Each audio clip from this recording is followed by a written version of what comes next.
If you don't read the comic books, the Marvel Phase 4 lineup might look pretty confusing with all the new characters being introduced. But if you're a fan of heroes like the Moon Knight and the Eternals, then you might just be wondering how they'll fit in with the rest of the MCU. There's no doubt that big changes are coming, and Marvel fans have a lot to look forward to as we move past Phase 3. We'll talk about all the new characters we've yet to see in the MCU and how they may fit in with the existing cast.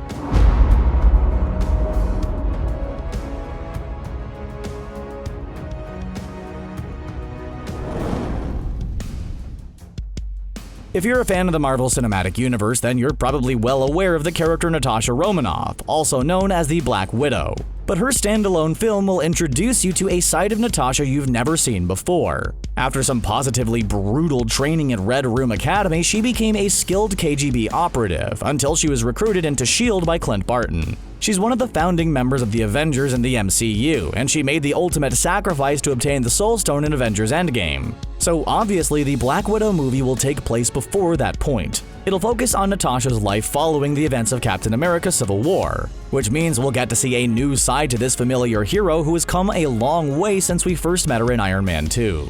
According to actress Scarlett Johansson, not only will we get to see Natasha as a superhero, but we'll get to see her as a human being, who can make active choices for herself. This is something we haven't really seen explored in the MCU yet, since Natasha is usually taking orders or just fighting to save lives in the wake of catastrophes. It'll provide a stark contrast between Natasha and another graduate from the Red Room program, Yelena Belova, played by Florence Pugh. In the comic books, Yelena was trained to replace Natasha after she defects to the United States. But being as good as Natasha isn't enough for Yelena. She wants to be better. Although Pugh compares them to sisters, Natasha is someone Yelena simultaneously admires and resents. Sometimes the two women act as bitter enemies. Sometimes they work together as friends, and sometimes Natasha surgically swaps their faces so she can spy on her former masters. It's hard to say how much of Yelena's backstory will be translated from the comic books to the big screen, but Pugh describes the movie as bold, raw, and sad. If her character sticks around in the MCU, she could end up filling the void left by Natasha.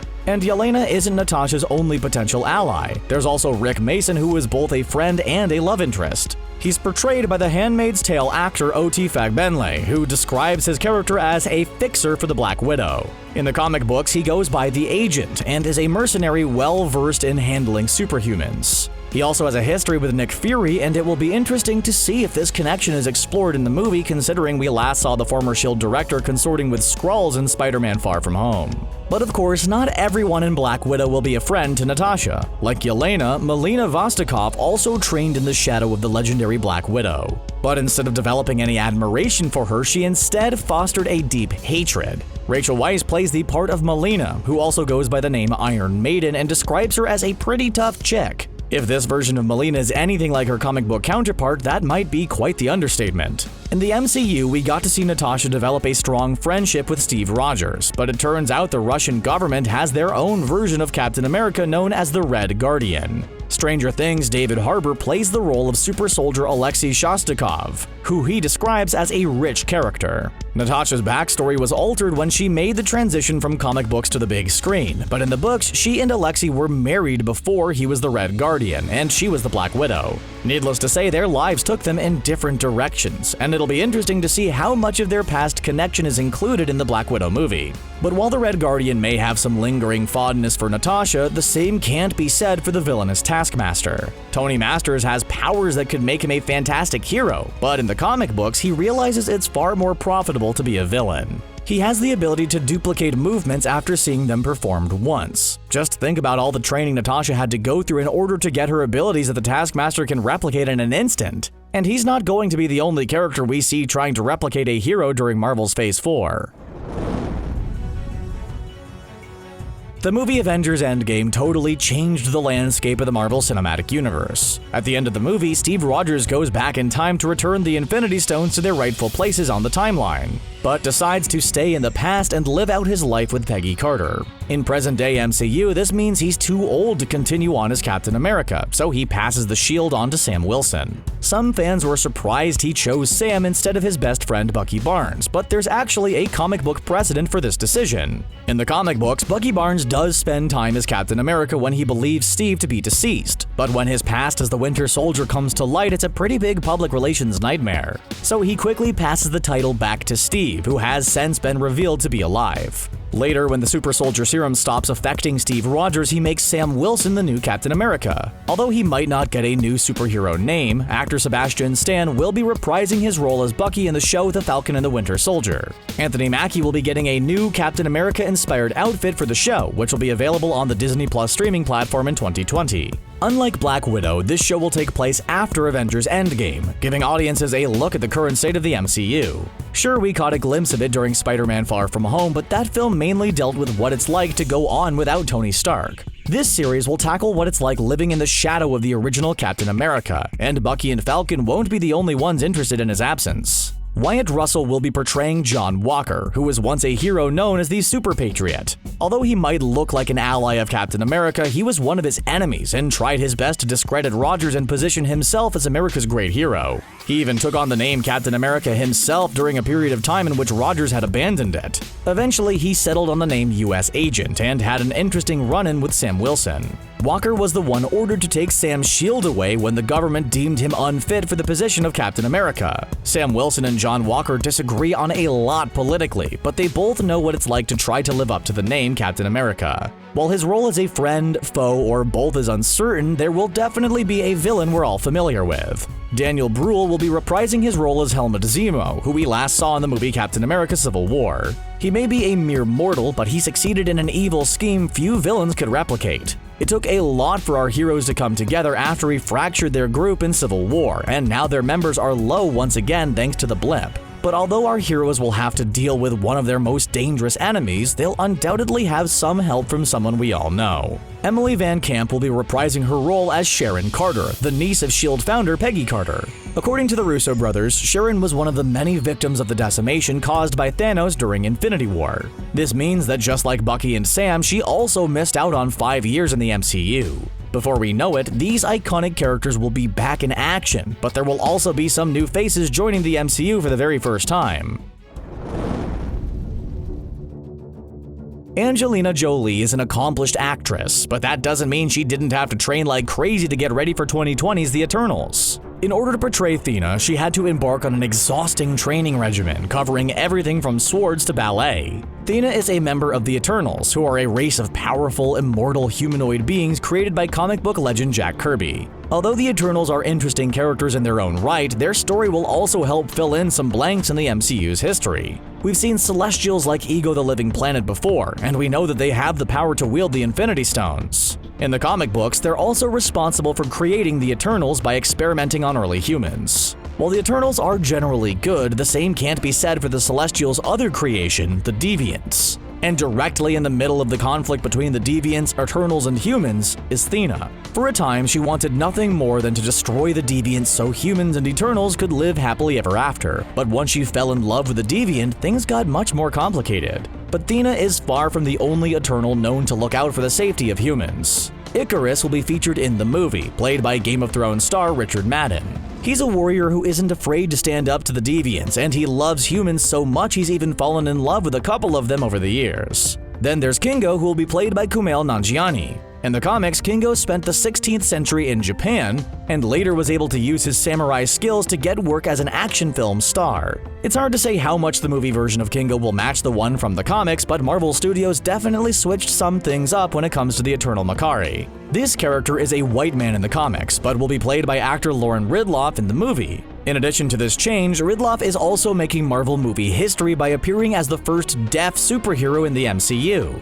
Makari is known for meddling in human affairs at various points throughout history, and isn't the only character who won't look anything like they did in the comics. Salma Hayek will be taking the role of Ajak, who is a male character in the comic books. But this version of Ajak has a lot of mother instincts according to Hayek, who describes her as a strong woman. In the comics, Ajak is a leader to the Eternals and is considered a god by various humans. Phastos may not be godlike, but he does have a reputation for helping out his fellow Eternals. Played by actor Brian Tyree Henry, this character is a weaponsmith who constructed many of the devices utilized by the Eternals. If his voice sounds familiar, that's probably because Henry also voiced Jefferson Davis in the movie Spider-Man Into the Spider-Verse. While most members of the Eternals are happy to help humans, the same couldn't be said for Sprite. This trickster Eternal will be played by Into the Dark actress Leah McHugh. In the comic books, Sprite helped kick off a major plotline by wiping the memories of the Eternals. While Sprite may be clever, they're not quite on par with Gilgamesh in terms of strength. This Eternal, played by Don Lee, is a legendary warrior who has been mistaken for heroes such as Samson and Hercules. While most Eternals are benevolent, there's definitely one who won't be mistaken for a hero anytime soon. Druig, played by Barry Keoghan, is the ultra-powerful cousin of Icarus, whose main concern is how much power he can achieve. He even spent time working with the KGB, where his desire for torture was considered an asset. It remains to be seen if this part of his story will be included in the movie, and whether or not it intersects at all with the story of Natasha Romanoff. But don't worry, because there are plenty of other Eternals looking out for mankind, including Cersei, played by Gemma Chan. She's not much for fighting and loves being surrounded by humans, so much so that she chooses to live among them. She even had a crush on Captain America for a while, although that was nothing compared to her feelings for the Black Knight. Kit Harington's character Dane Whitman isn't an Eternal, but he does have a magical ebony blade. It's indestructible and ultra-powerful, but comes with the unfortunate downside of slowly corrupting whoever is wielding it. In the comics, Dane and Cersei fall in love, but the character also has a connection to someone already in the MCU. Dane rides around on a magical winged horse named Aragorn, who eventually gets passed on to Valkyrie, who is now on Earth ruling New Asgard as of Endgame. While the Eternals will be showing off a huge cast of new characters, Phase 4 will also hopefully fill in some blanks about a character we already know. Well, kind of. Marvel Comics has been around since way back in 1939, since it was called Timely Comics, and it's come a long way. There was a time when there wasn't much diversity among the characters, and many Asian heroes were one-dimensional depictions of harmful stereotypes. For example, the hero Shang-Chi is the son of martial artist Fu Manchu, who is considered the epitome of an Asian stereotype. So needless to say, the upcoming movie Shang-Chi and the Legend of the Ten Rings is going to have to seriously revamp the characters so they're suitable for the big screen. Shang-Chi will be played by Kim's Convenience star Simu Liu. His father raised him to be an assassin, but Shang-Chi later rejected his father's evil ways and even allied himself with his enemies. He's worked with Steve Rogers and the Secret Avengers for the chance to bring down his father, and he's worked with the regular non-Secret Avengers too. Considering the roster is a bit sparse at the moment, many fans wonder if Shang-Chi will become a member of the Avengers in the MCU. There's also speculation that this version of Shang-Chi will have a special connection with a character known as the Mandarin. Marvel movie fans have heard of the Mandarin, but many comic book fans weren't happy about his inclusion in Iron Man 3. In the MCU, he's portrayed as a legendary criminal so powerful and elusive that there's no doubt about whether or not he actually exists. He controls the criminal organization The Ten Rings, who are responsible for abducting Tony Stark. But in Iron Man 3, we found out the man Iron Man had been hunting was actually a British actor named Trevor Slattery, who was working for Aldrich Killian. Slattery ended up in the Mandarin's custody, which doesn't seem like a particularly safe place to be, but this fake Mandarin is really a far cry from the comic book character. In addition to being a criminal, the Mandarin actually has 10 magical rings he stole from an alien spaceship. In fact, the whole reason he kidnapped Tony Stark was to try to figure out more about the rings and what they're capable of. Tony Leung Chiu-wai will play the Mandarin in this movie, and there's one more star appearing in an unconfirmed role. Crazy Rich Asians actress Awkwafina has revealed that she's excited to be a part of Shang-Chi and the Legend of the Ten Rings, although she kept quiet about what part she will be playing. Although there will undoubtedly be twists and turns in this story, Shang-Chi will probably be more straightforward than some of the more out-there Marvel projects in Phase 4. The expression "expect the unexpected" certainly seems to apply to the upcoming Disney Plus show WandaVision. Most of the characters may be familiar to Marvel fans, but there will be plenty of twists and turns along the way. Of course, the show is going to feature Elizabeth Olsen in her role as Wanda Maximoff, as well as Paul Bettany's Vision. Although the Scarlet Witch was alive and well the last time we saw her in the MCU, the same can't be said for Vision, who perished not once but twice during Infinity War. But while Wanda and Vision are two characters who need no introduction to comic book or Marvel movie fans, you might not recognize one member of the cast. Movie audiences first saw Monica Rambeau in the movie Captain Marvel, where she was played by Akira Akbar. Monica's desire to fly a spaceship and be a hero just like her Aunt Carol should have been a major hint that her role in the MCU was just beginning. Teyonah Parris will play an older Monica, a hero who has gone by names including Pulsar, Captain Marvel, and Daystar in the comic books. Not only does she have a connection to Carol Danvers in the MCU, since she's the daughter of her best friend Maria Rambeau, but in the comics she's worked as a member of the Avengers. Some of her other comic superhero connections which might impact her time in the MCU are the Black Panther, Luke Cage, and Blade.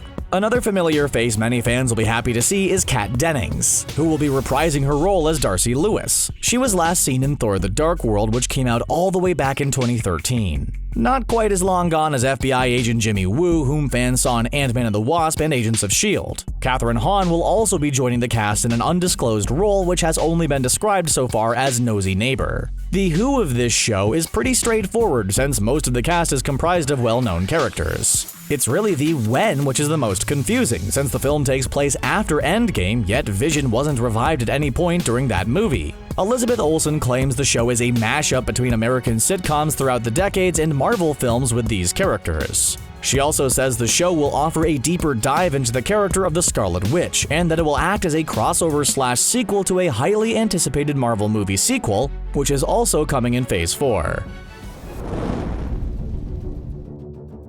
Avengers Endgame was an important entry in the MCU library for many reasons, not the least of which was that it introduced the idea of a multiverse into the MCU. This is something comic book fans are definitely familiar with, since there are all kinds of alternate timelines with varying degrees of weirdness in the comic books. Spider-Man Far From Home teased the idea of beings from other timelines interacting with the main Marvel timeline, but that was just one of Mysterio's many illusions. The sequel to Doctor Strange promises to show off the multiverse in all its glory. Although the first movie in the franchise was released in 2016, we'll have to wait until May 2021 to see the sequel Doctor Strange in the Multiverse of Madness. But director Scott Derrickson claims it will definitely be worth the wait, and will be a Marvel movie unlike any you've seen before. That's because this sequel will be more like a horror movie than a standard superhero flick. And Derrickson has some experience in that area since he's directed plenty of horror movies including Deliver Us From Evil, The Exorcism of Emily Rose, and Sinister. Of course, we can't have a Doctor Strange movie without the eponymous character himself, and Benedict Cumberbatch will be reprising his role as the Sorcerer Supreme.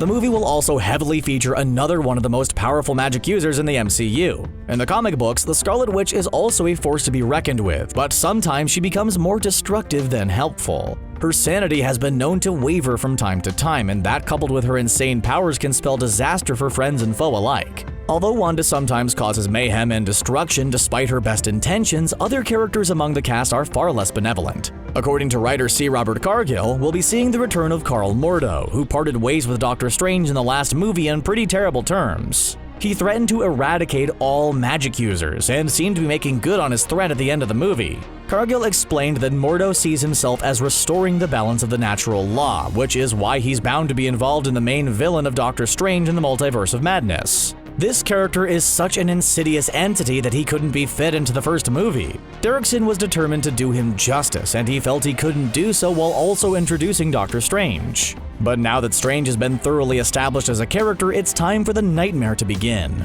The being known as Nightmare controls the Nightmare Realm, and he's a longtime enemy of Doctor Strange and has the power to haunt people in their dreams. In the comic books, Doctor Strange even has to use a spell to protect himself against Nightmare when he sleeps. Introducing a major villain like Nightmare and his realm was too daunting a task for the first movie. But now that the groundwork has been laid in previous films, it's time for this villain to make his debut. But thankfully, Doctor Strange will have some help standing against this powerful foe. Benedict Wong claims he expects to be back in the second movie, reprising his role as Doctor Strange's right-hand man, Wong. We last saw Master Wong in Endgame, where he helped transport the Avengers allies to the final battle against Thanos. But perhaps the most exciting cast member of this movie isn't a person, but the multiverse itself. It has the potential to impact not only other franchises, but the future of the MCU as a whole. While Doctor Strange in the Multiverse of Madness could seriously complicate the MCU, the show Loki promises to answer some questions we all had following Avengers Endgame. We all know the trickster god met his end at the hands of Thanos during Infinity War. But when our heroes traveled back in time to retrieve the Tesseract from the Battle of New York, things got much more complicated. Loki ended up with the Tesseract, taking off and never reappearing at any point in the movie. The Space Stone would have given him the power to go pretty much anywhere, so where did he end up and why didn't he come back? One important thing to remember is that this Loki from the Battle of New York isn't really the same Loki we saw during Infinity War. The Loki we'll see in this show never lived through the events of the Dark World, he never ruled Asgard while disguised as Odin, and he never helped save the people of Asgard like he did during Ragnarok. His redemption arc is not only incomplete at this point in time, it hasn't even started. This is the same brother-resenting, Thanos-obeying Loki from the first Thor movie through the Avengers. But when the Avengers first came out, fans wondered just how much Loki was in control of himself during the movie. After all, he was in close proximity to the Mind Stone, and we now know how powerful and dangerous it can be. Marvel has since confirmed that Loki was in fact being manipulated by the Mind Stone, so it will be interesting to see him in the aftermath of the Battle of New York, free from both his captors and the effects of the Mind Stone. Of course, you can't have Loki without Tom Hiddleston, so naturally the star is reprising his role for the spin-off. Like the other shows in Marvel's Phase 4, it will be available on the Disney Plus streaming platform. Hiddleston promises the series will reveal where Loki has been and what he's been doing with the Tesseract. But considering how powerful the Space Stone is, there's no telling the far-reaching ramifications this show could have. Everyone knows Clint Barton is Hawkeye, but in the comic books, he's not the only person to use that title. Ever since fans saw Clint return in the trailer for Avengers Endgame, they've been wondering when he would finally get to see Kate Bishop in the MCU. And the answer to that is in the new show Hawkeye. Clint Barton is best known as Hawkeye, but he's had many other titles over the years, like when he used Hank Pym's technology to become Goliath. During one particularly unpleasant episode, the Scarlet Witch had a breakdown and caused events leading Clint Barton to perish. Of course, since this is a comic book, you know he came back, but he used this as an opportunity to reinvent himself and take the mantle of Ronin. But in his absence, a new hero had emerged who would eventually go by the name Hawkeye. Kate grew up feeling isolated and ignored in her wealthy family, but was frequently overcome with a desire to help others. When her father's unseemly behavior caused her to question him, she began to idolize the hero Hawkeye instead. After being attacked in Central Park, Kate decided to be her own hero by learning how to fight. Eventually, Kate befriends Cassie Lang, the daughter of Scott Lang. In the movie Ant-Man and the Wasp, a young Cassie made a comment about being a superhero alongside her father someday. Many fans believe this was foreshadowing Cassie's future fate in the MCU, since in the comics, Cassie does become a superhero. And since Cassie lived through the blip, she's had the benefit of a time skip and is that much closer to becoming a hero. It's possible the connection between Kate and Cassie will be explored in the new Hawkeye show or in a future Marvel movie. After joining the Young Avengers and defeating Kang the Conqueror, Kate takes on the mantle of Hawkeye, and eventually has the opportunity to meet Clint Barton in person. The two are both stubborn and opinionated, but eventually Clint takes Kate under his wing and begins to mentor her. Clint training a new Hawkeye was teased in the movie Avengers Endgame, when we saw him enjoying a cookout with his family. He was showing his daughter how to shoot an arrow and even called her Hawkeye. This show will feature Clint Barton showing Kate the ropes of being a superhero. It's possible that once Kate's up to speed, this could lead to either a show or movie about the Young Avengers. And Kate isn't the only female hero who will be taking on a whole new role in Phase 4.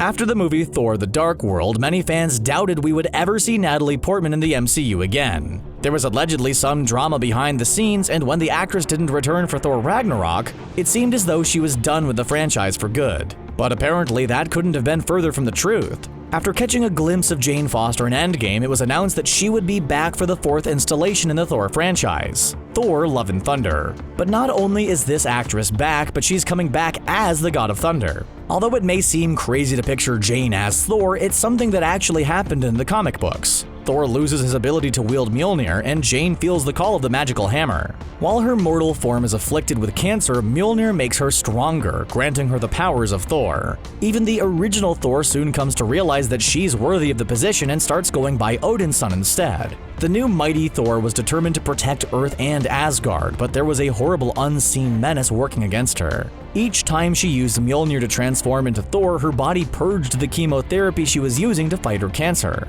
What mighty Thor needed to save the day was slowly claiming her life, yet she just couldn't put the hammer down and abandon those who needed to be saved. Her heroism ended up costing Jane her life, but thankfully through some magic she was able to be brought back, although Odinson ended up reclaiming his name. With Natalie Portman portraying mighty Thor in Love and Thunder, many fans wonder where this leaves Chris Hemsworth. We last saw him getting on board a spaceship with the Guardians of the Galaxy at the end of Endgame. But director Taika Waititi has clarified that the Thor we all know and love is still the star of the show. He's lost his family and handed over the keys of his kingdom to his friend Valkyrie. And according to Marvel Studios head Kevin Feige, she's ready to make history. He's confirmed that Tessa Thompson will be portraying the first LGBTQ superhero in the Marvel Cinematic Universe. Originally, Valkyrie being bisexual was going to be addressed in Thor Ragnarok during a scene in which a woman was seen sneaking out of her bedroom. However, this scene ended up getting cut, along with one from Endgame which would have shown Valkyrie rejecting a kiss from the God of Thunder.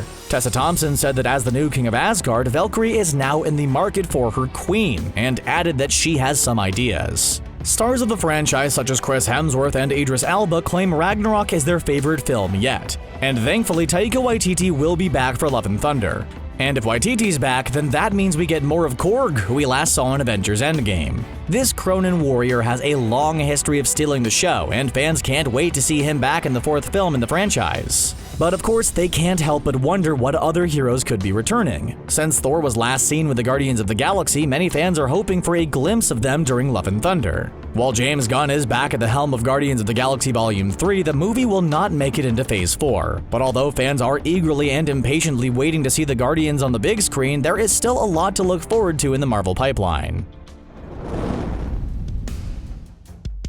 Carol Danvers may be relatively new to the MCU, but there will be other Marvel superheroes soon enough. One of the shows available on the Disney Plus streaming service will be Ms. Marvel, based on a character comic book fans know as Kamala Khan. She's a young female Muslim superhero, and as you might have guessed, she's a huge fan of Carol Danvers. Kamala grew up in the United States and always felt different from everyone else around her. As a form of escapism, she indulged in hobbies like video games, fan fiction, and of course, following the career of Captain Marvel. One evening, after defying her parents and sneaking out of the house, Kamala was caught in a mutation-causing mist which left her with the power to change her body into almost anything. She soon realized that being able to look like Carol Danvers was one thing, but being a superhero would take a lot more work. She took on the nickname Ms. Marvel, a moniker Carol used before she started going by Captain Marvel. But even Kamala Khan's co-creator G. Willow Wilson says she isn't sure how Marvel will manage to portray Kamala's unique talents in a live-action show. She never imagined Ms. Marvel actually leaving the pages of comic books, and describes the series as a comic book lover's comic book. Going forward, it's of course possible that Kamala Khan could interact with Carol Danvers at some point in the future. Her character could also be involved with other young heroes including Kate Bishop. But while we'll see some newer heroes like Kamala Khan, there will be some more classic characters featured on Disney Plus, including one some people call Marvel's Batman. Movie fans will get to know Mark Spector on the show Moon Knight coming in Phase 4. Spector is a man who suffers from dissociative identity disorder, meaning he develops alternate personalities to cope with trauma in his life. He was chosen by the god Khonshu, who saved Spector's life in exchange for Spector becoming his avatar. So he made himself a costume and set to work being a hero. But did Khonshu really save him, or is it just another one of his delusions? Sometimes the lines between reality and insanity are blurred when it comes to this hero, which is one of the many things that make him so interesting. It's also one of the things that differentiates him from DC's Batman, although there are some reasons it's fair to compare the two. Both Moon Knight and Batman devote their massive wealth to fighting criminals and are masters at both armed and unarmed combat. Moon Knight even has a huge supply of handy gadgets involving everything from simple throwing stars to the Mooncopter. He was originally going to appear in the Blade TV series, but it was cancelled before he had the chance to make his debut. He does show up in the Ultimate Spider-Man Christmas special episode, The Moon Knight Before Christmas, and in a couple episodes of Avengers Assemble. Marvel has been teasing a live-action Moon Knight series since 2008, but Kevin Feige confirmed its inclusion in Phase 4. And there's another hero whose previous projects all ended before they really got started. Avengers Endgame introduced us to Smart Hulk, but Phase 4 will give us a chance to meet She-Hulk. Her real name is Jessica Walters. And yes, she's related to Bruce Banner. The two of them are cousins and grew up close with one another. When Walters was grievously wounded, her cousin gave her a life-saving transfusion which managed to heal her but also passed along his powers. While Banner spent most of his time in the MCU lamenting his curse, Walters viewed this as a good thing. When she got past the initial mania, she came to appreciate the confidence and assertiveness she felt as She-Hulk. Banner had to spend 18 months in a gamma radiation chamber to merge his human and Hulk sides. But She-Hulk doesn't have that problem and retains her intelligence and personality when she transforms. Since Walters didn't undergo the same childhood trauma that her cousin did, she has much greater control over her powers. She even enjoyed a solo career before eventually falling in with the Avengers. But they're not the only group of heroes she has ties to in the comic books. At one point, she was even a part of Marvel's first family, the Fantastic Four, when she replaced The Thing. Since acquiring Fox, Disney now has the movie rights to the Fantastic Four, and many fans wonder when they'll be introduced into the MCU. Although projects like Ms. Marvel, Moon Knight, and She-Hulk have yet to be cast, they're bringing highly anticipated characters into the Marvel Cinematic Universe for the first time. It remains to be seen exactly how they'll make their debuts, and how their stories will intertwine with the existing roster of heroes. While we're looking forward to all the great new content in Phase 4, we have to admit we're the most excited for Loki. Which upcoming Phase 4 project are you the most excited about? Share your pick with us in the comment section below, and then click on that subscribe button for more videos from us here at CBR. Bye for now.